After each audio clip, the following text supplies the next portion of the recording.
બીજી હેડલાઇન તરફ આવીએ. બર્બેન્ક કેલિફોર્નિયાથી એક ગંભીર સમાચાર છે. ડબલ સ્ટેબિંગની ઘટનામાં એક એલિમેન્ટરી સ્કૂલના ટીચરનું મોત થયું છે અને તેમની પુત્રી ગંભીર રીતે ઇજાગ્રસ્ત છે. 59 યર્સના આરતી વર્મા, જે મૂળ ભારતના હતા, સોમવારે સવારે થયેલા હુમલામાં ઘાયલ થયા હતા અને બાદમાં તેમનું નિધન થયું. તેમની 25 વર્ષની પુત્રી મીરા વર્મા બચી ગઈ છે, પરંતુ હોસ્પિટલાઇઝ છે. બર્બેન્ક પોલીસ ડિપાર્ટમેન્ટમાં જણાવ્યા અનુસાર 2800 block of north brighten street ઉપર સવારે 6 વાગે સ્ટેબિંગના અહેવાલો મળ્યા હતા. જ્યારે પોલીસ પહોંચી ત્યારે બંને મહિલાઓ લોહીલુહાણ હાલતમાં મળી આવી હતી. તપાસકર્તાઓનું કહેવું છે કે મીરા વર્માએ પોતે કોઈક રીતે 911 ઉપર કોલ કર્યો હતો. શંકાસ્પદ આરોપી 30 વર્ષનો સર્જિયો ફ્રાયર ઘટના સ્થળેથી ભાગી ગયો હતો અને કલાકો સુધી ફરાર રહ્યો હતો. પોલીસે સર્ચ ઓપરેશન હાથ ધર્યું, સાક્ષીઓ સાથે વાત કરી, સર્વેલન્સ ફૂટેજ જોયા અને તેની ઓળખ કરી લીધી.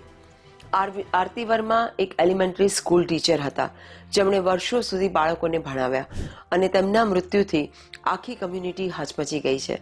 પુત્રી મીરા અત્યારે હોસ્પિટલમાં પોતાની જિંદગીની લડાઈ લડી રહી છે. સર્જિયો ફ્રાયર હવે પોલીસ કસ્ટડીમાં છે અને તેની હત્યાના શંકાસ્પદ તરીકે ધરપકડ કરવામાં આવી છે. આ દુઃખદ સમાચારથી થોડા અલગ થઈએ અને સ્ટ્રેસ અને ચિંતાઓથી પોઝિટિવિટી તરફ વધવાનો પ્રયાસ કરીએ. પહેલી ઇવેન્ટ છે શનિવાર 25મી એપ્રિલ ટેક્સાસના એલેન ખાતે રાધાકૃષ્ણ ટેમ્પલમાં.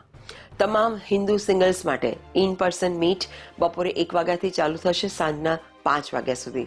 આમાં મહિલાઓ 25થી 47 વર્ષ અને પુરુષો 27થી 48 વર્ષ રજીસ્ટ્રેશન કરાવીને પોતાના જીવન સાથીની શોધને નવી દિશા આપી શકે છે, એટલે કે સિંગલમાંથી ડબલ થઈ શકે છે.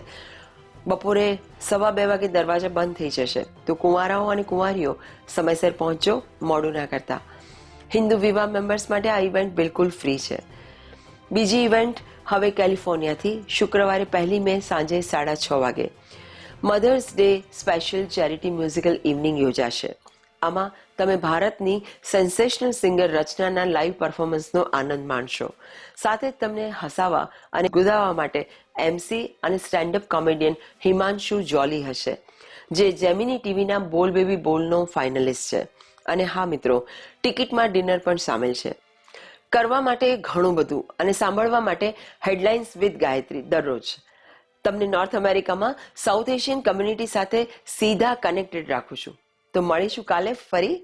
ત્યાં સુધી નમસ્તે.